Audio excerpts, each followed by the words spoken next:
Hello and welcome to this ExaminedChess video.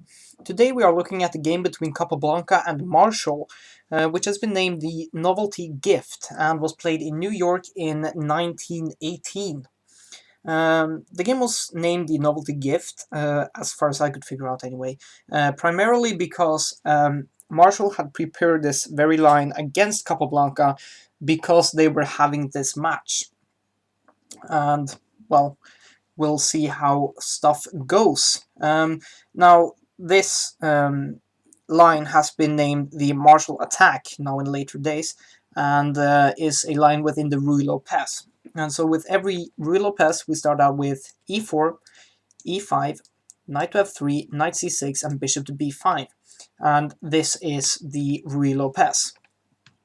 The game continued with a6, bishop to a4, knight to f6, castles, bishop e7, rook to e1, b5, bishop to b3, castles, and c3. This is all common theory, even at the time, as far as I've been able to figure out. And the idea behind c3 is first and foremost to prepare the d5 advance, the d4 advance, and it's also giving the bishop a square here on c2 to drop back to in the event that the knight would come over to a5 to attack it. And in this game, the Novelty Gift that was created for Capablanca by Marhsall here was the move d5. I've heard rumors about this move having been played before, but it has been named after Marhsall, which is playing in this game. So exactly why that is, if it's been played before, I do not completely know, but that's how it is anyway. The game continued with e takes on d5, knight takes d5, knight takes e5, knight takes e5, and rook takes e5. So in this position, white is up a pawn. So the Marhsall attack is basically a pawn sacrifice. The knight here is now attacked by the rook and the bishop, only defended by the queen, and therefore Marhsall played knight to f6. c6 is also a move that could be played, and I believe is more common nowadays. But he had an idea with this move, which is going to become apparent in a few moves. Capablanca continued with rook to e1. Marhsall played bishop to d6, taking a aim at the king side, and in particular the h2 pawn here. Capablanca played h3, simply saying, I don't want any of this stuff going on here. And Marhsall played knight to g4. Very strange move by the looks of things. You are putting the knight on a square where it can be captured by nothing else than a pawn. It is defended, however, if pawn takes, bishop takes, then queen takes, you're down 2 pieces for a pawn, you know. That's not going to be good news. Unfortunately, though, for Capablanca, the knight cannot be captured, as you are at the very least dropping the exchange.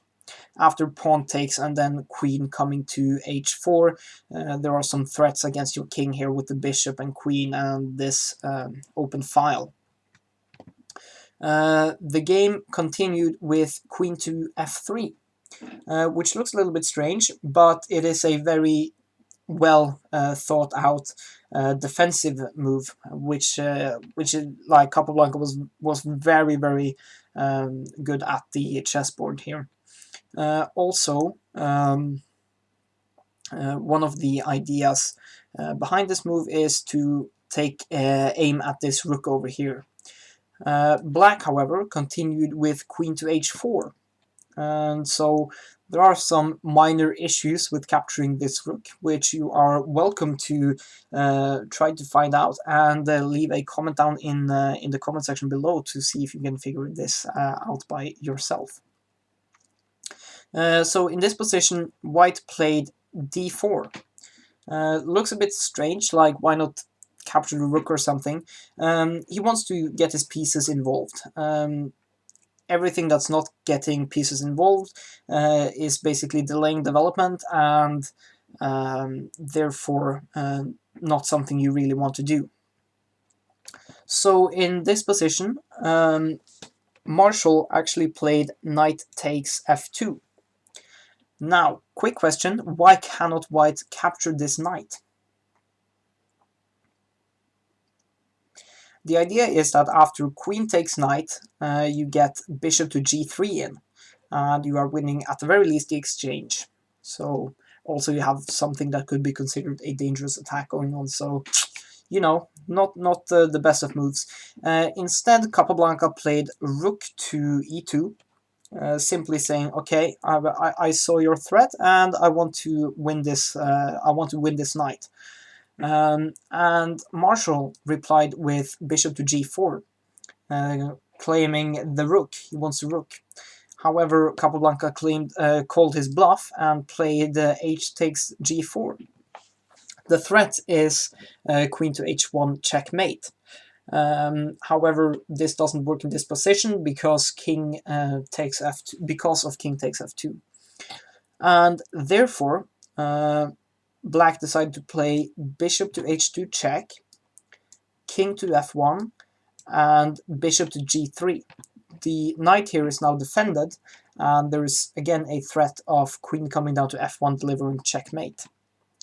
Therefore, rook takes f2 was played, queen to h1 check, king to e2, bishop takes f2, and instead of recapturing the bishop with either the king or the queen, Capablanca chose to play bishop to d2.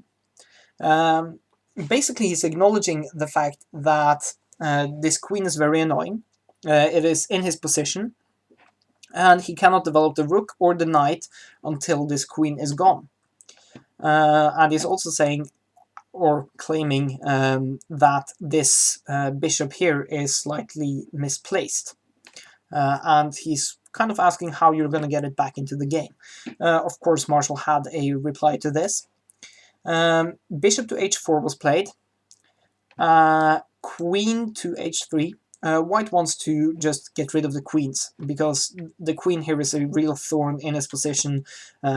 Also, white has two minor pieces for a rook, also having the bishop here. White has a pretty good position, and white wants to get the queens off. Capablanca was also very well known for being a really strong endgame player, and therefore he also wanted to get the queens off so that he could outplay his opponent. So in this position, because black doesn't want to get the queens off, he played rook a to e8 check, king to d3 was played, queen f1 check was played, king to c2, bishop f2, and queen to f3, basically pinning. Yeah, that was actually played. He was pinning the bishop to the queen, and now black just sidestepped this pin, saying, I really don't want to give up I don't want to get rid of the queens. Bishop d5, was played. c5 was played by black. D takes c5 and bishop takes c5. b4, bishop drops back to d6, and a4. So Capablanca is now looking at activating his rook through the other way. Instead of getting it out the conventional way on the first rank, he is trying to use the a file. Marshall replied with b5, a5, a takes b5, a takes b4, rook to a6 was played, attacking this undefended bishop. However, Marshall replied with b takes c3, so he is now attacking this bishop. Knight takes c3, bishop to b4, attacking the knight here. So black is not willing to get the queens off, but he is trying to exchange some pieces by the looks of things. probably because he's got a better pawn structure and he's got these two rooks, which could be very annoying at some point. Also, having the queen on here is probably going to be in black's favor. In this position, however, Capablanca continued with b6, and this pawn is getting very strong and quite dangerous, actually. Bishop takes c3, bishop takes c3, and in this position, black would very much love to play rook to e3, attacking the queen and also putting some pressure on this bishop. Like if you get rook to e3 in with tempo, it's defended by the queen has to move, then playing the rook over and putting more pressure and also pinning this bishop is going to be very annoying for white. Problem is you can't play this now, and if you know the answer to why that cannot be played, then please leave that in the comments down below as well. Instead, black played h6, simply giving some luft to their king and basically enabling the move rook to e3 being played. And in this position, Capablanca played b7. Rook was played to e3, and bishop takes f7 check was played. And this is where Marhsall resigned. Rook to e3 is a blunder because it allows mate in just a few moves. In this position, there are 3 moves available to the black side. You can play rook takes bishop, or the king can go over to the h-file. Quickly looking at king to h8, this loses immediately because of rook takes h6 checkmate. If you go to h7, then you're going to be checked. If you go back, then we know what happens with rook. And if you therefore block, queen takes is checkmate, as this bishop is covering the only retreat square. Therefore, the best move must be rook takes f7, and after b8 queen, there's really not that much you can do. If you go to h7, then rook takes h6. If pawn takes h6, queen takes f7 is checkmate. If king takes, we have queen to h8, and wherever the black king goes, there is checkmate on the next move, like so.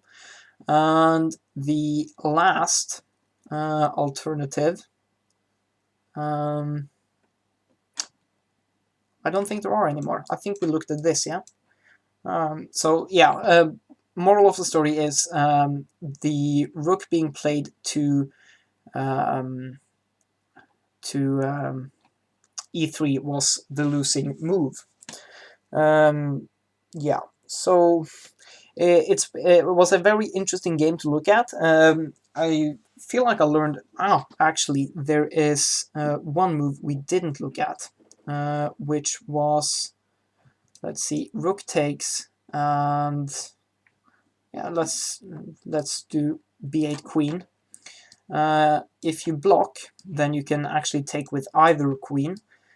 King has to move, and you have queen takes g7 because it's defended by the bishop, being checkmate. That was one up. I knew there was one variation I hadn't looked at. But yeah, thank you so much for watching this video. If you have any questions or comments, please comment down below. I'll get back to you as soon as I can. If there's anything you would like to see on this channel, you can comment down below on that as well. And without any further ado, thank you so much for watching, and have a great day. Cheers. Bye.